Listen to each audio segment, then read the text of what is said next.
Madame la Présidente, cependant... Je m'excuse, l'honorable député, le temps a été écoulé. C'est seulement 1 minute de réplique. L'honorable député de Kitchener-Centre. Merci, Madame la Présidente.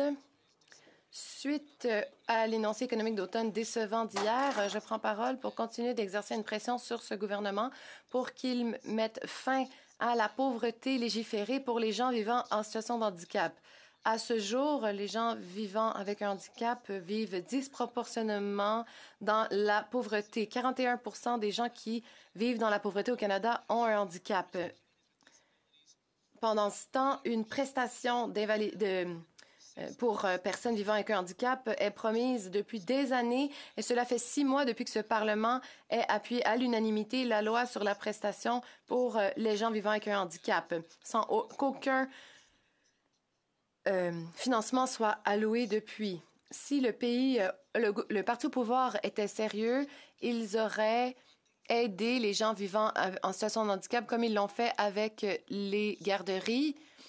Mais pour les gens vivant en situation de handicap, eh bien, il y a d'abord eu un projet de loi et maintenant, nous continuons d'observer que le financement n'est pas alloué. Et donc, rien lorsque vient le temps de financer la prestation.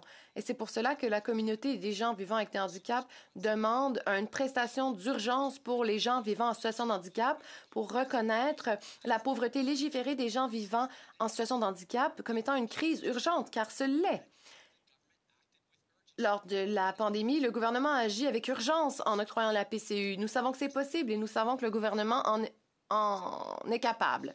C'est pour cela que j'ai, lors de la période des questions, il y a de cela quelques semaines, posé la question au premier ministre s'il allait adopter cette prestation d'urgence. Je pose cette question tout en sachant que ni lui ni moi n'ont jamais vécu dans la pauvreté. Je l'avais imploré d'agir rapidement.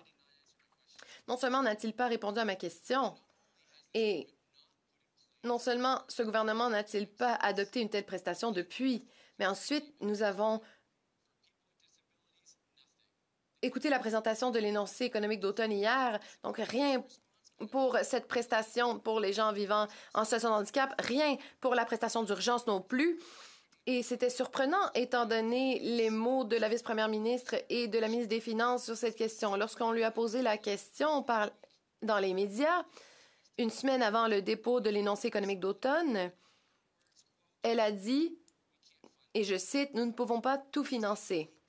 C'est profondément décevant d'entendre cela de sa part après tout ce qu'a promis ce gouvernement aux personnes vivant en situation de handicap. Mais ma préoccupation principale, c'est que le parti au pouvoir permet au chef de l'opposition de gouverner des banquettes d'opposition. Ce gouvernement doit se réveiller et doit se différencier des conservateurs et non tenter de leur ressembler davantage. Ce gouvernement doit montrer qu'il sait ce que cela signifie que d'être progressiste.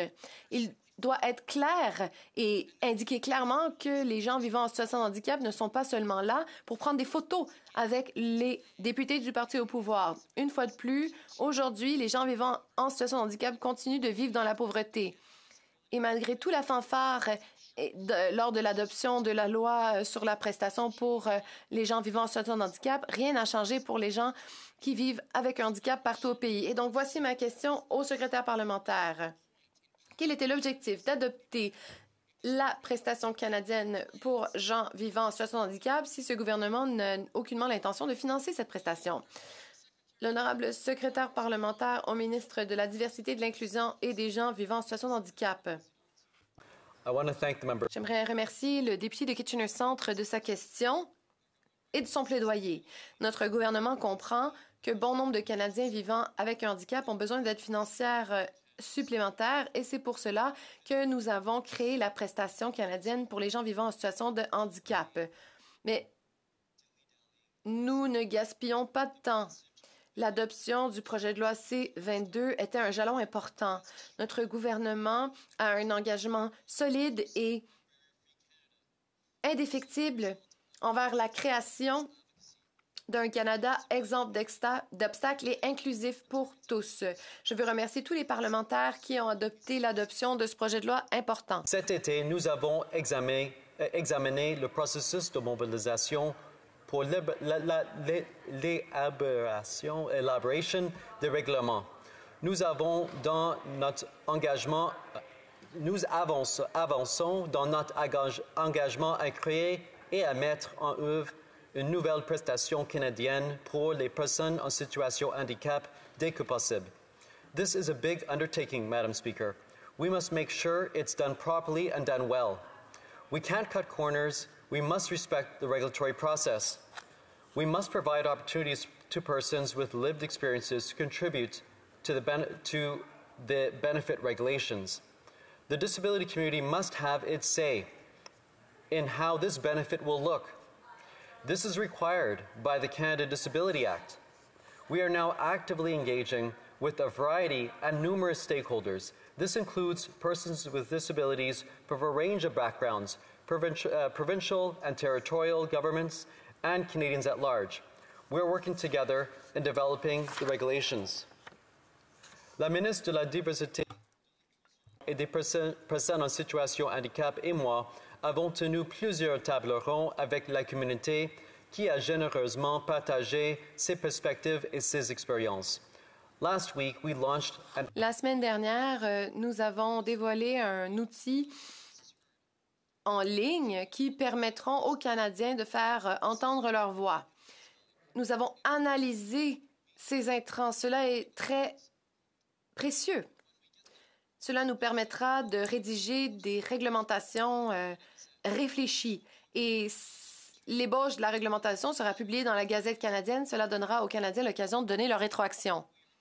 Une fois de plus, nous faisons tout pour que la prestation soit complète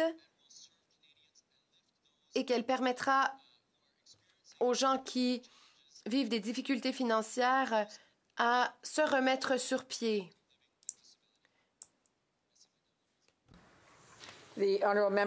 Honorable député de Kitchener Centre. Merci, Madame la Présidente. Je veux être très claire.